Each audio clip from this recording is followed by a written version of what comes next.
France chapter of the All Progressives Congress, APC, has urged Nentawe Yilwatda, the new national chairman of the party, to prioritize unity, discipline, and strategic advancement. Yilwatda was appointed as the national chairman of the ruling party on Thursday at its National Executive Committee (NEC) meeting held at the State House in Abuja following the resignation of Abdullahi Umar Kandoje on health grounds. In a statement issued in Abuja on Friday, Amina Baba, chairperson of the APC France chapter, expressed confidence in Yilwatda's ability to provide visionary leadership that aligns with President Bola Tinubu's renewed hope agenda. On behalf of the entire Executive Council and all members of the All Progressives Congress APC France chapter, I extend our heartfelt congratulations to Professor Nentawe Yilwatda on his deserved inauguration, as the national chairman of our great party.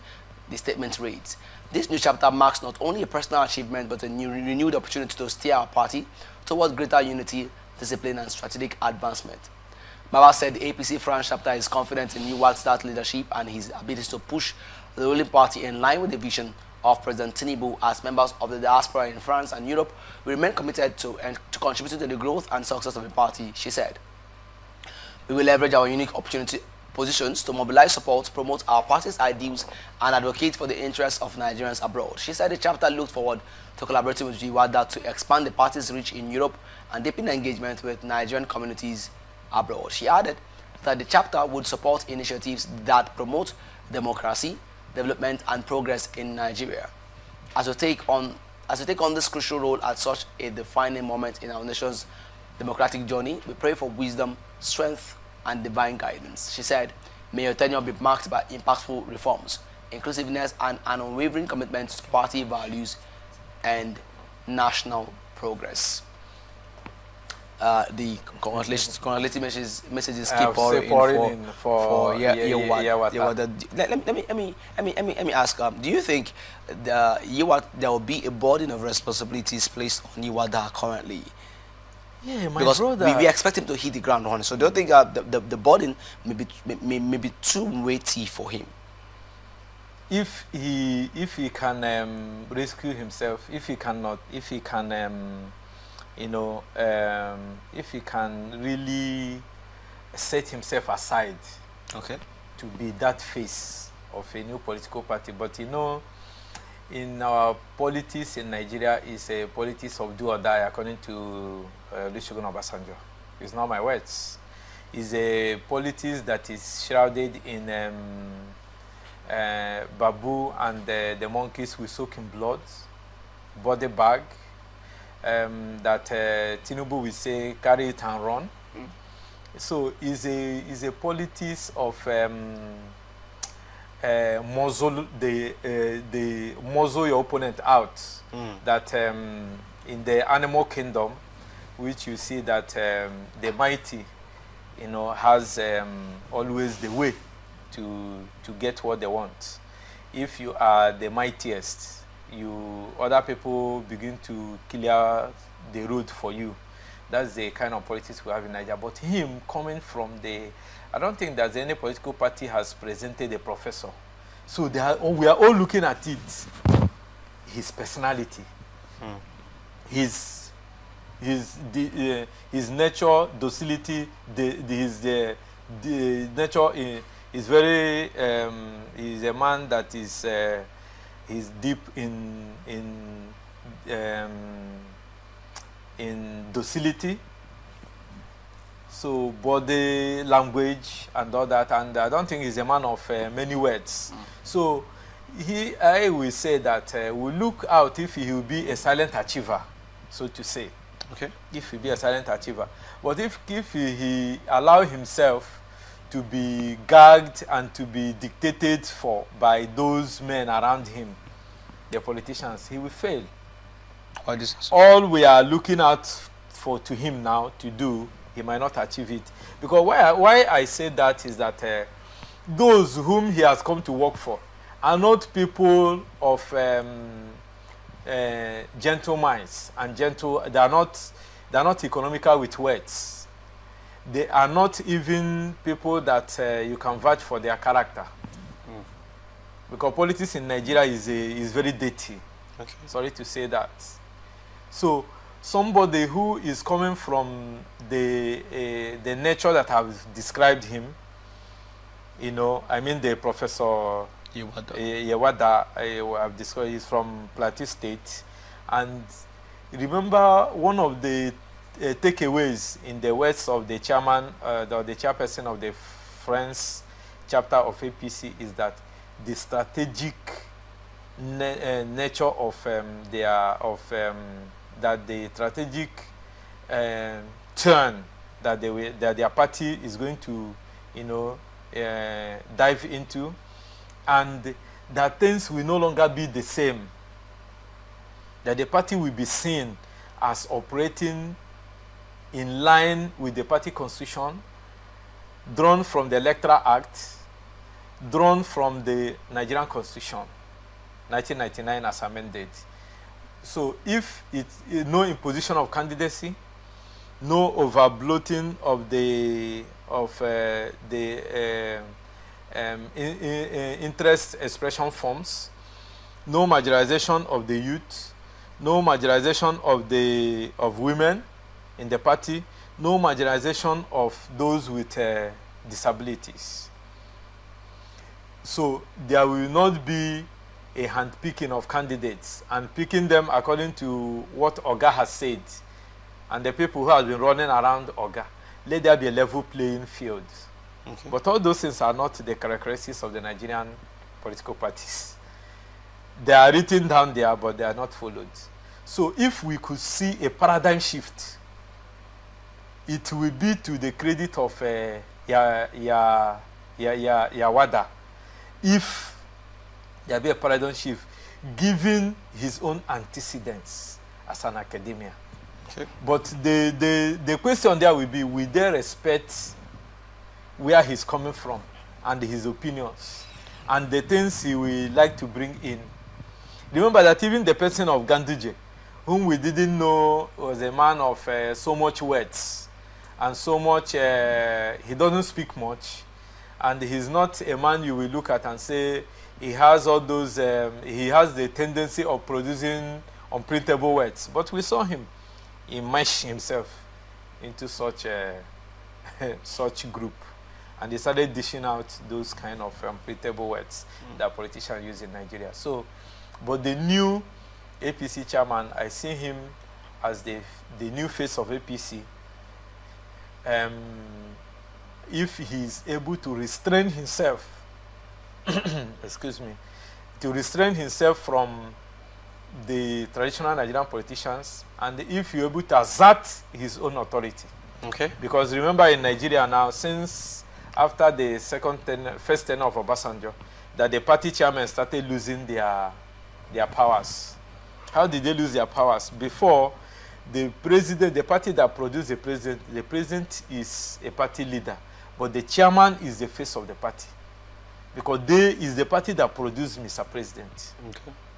So the president has to, if he comes for a meeting, to the party's meeting, the president will have his seat, but he's not an elected member of the Executive Council or the Board of Trustees or the NEC. Just like when we are in the student union, we have SNDIBO students. Okay. He is not a member of the ESCO. When he comes, you give him as a patron of the association. He has his seat somewhere to be an observer. But what do we see in Nigerian politics? Immediately the president comes, he takes over. Now is Mr. President that appointed. Is this his appointment consensus spearheaded by the neck of the party? That's a $1 million question, Michael, if you ask me. Or is it handpicked? Remember that now he is, I don't know whether he has resigned his appointment, he's a member of the president's cabinet. That means he has been there taking orders from Mr. President. But now he's the party chairman. The reverse should be the case. But can he muster the boss? Does he have the boss to dictate for Mr. President? That's the way the answer lies. Now he has been the one, Mr. President, in his own magnanimity, political favoritism, favors him as a candidate of APC in Adamawa, in Plateau State, that was brought about by Solomon Dalong, the former governor of Plateau State, and they lost to the incumbent governor of Plateau State, who is a PDP member. Then Mr. President now took him. You know, that's why most of them vie for those positions. Even if you didn't win, your face don't show, like we say in Port Harcourt here. You understand? So, as he has been that contender to be the flag bearer of APC in Adamawa, in Plateau State, his face is all over the APC. He has become an APC stakeholder, whether you like it or yes. So he has now, in order to compensate him and to say that maybe APC is strong, has their footing in Adamawa State, in Plateau State, sorry. They now appointed Dalong as minister. You know, he resigned when the Supreme Court affirmed him as the winner of the senatorial, Plateau State senatorial district. He left and went to assume his duties. Since he went to the Senate, I've not had him move any motion. I've not even seen his picture where he raised his hand. Then he left as minister. This person was now brought in to replace him, to fill in that gap. So he is serving as Minister for Humanitarian Affairs. The other minister under Buhari, he had never seen vibrating more than this person. Most of them, if not for Wike, they are all in comatose. They are not performing.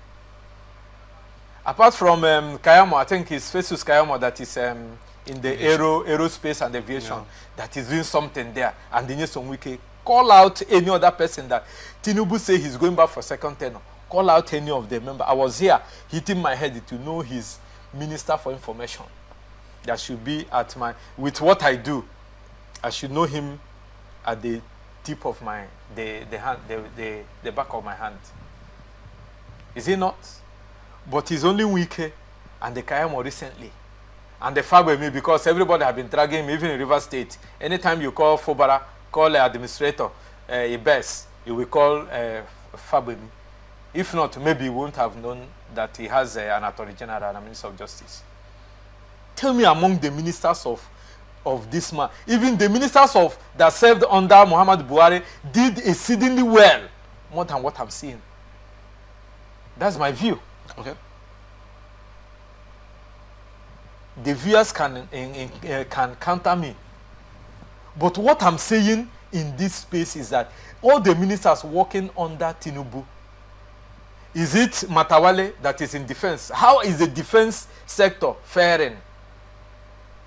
Let me ask. How is the security in the country? How are they?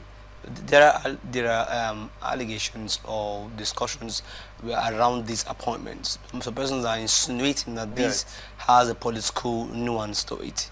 Of course, it has. Would you say such arguments would stand the test of time? No, he has appointed. That's the scenario I'm painting. That he has appointed the person that will take orders from him. That is why I said, can this chairman of APC now had the balls to marshal out his own guidelines, his own roadmap, that the party will have a new face?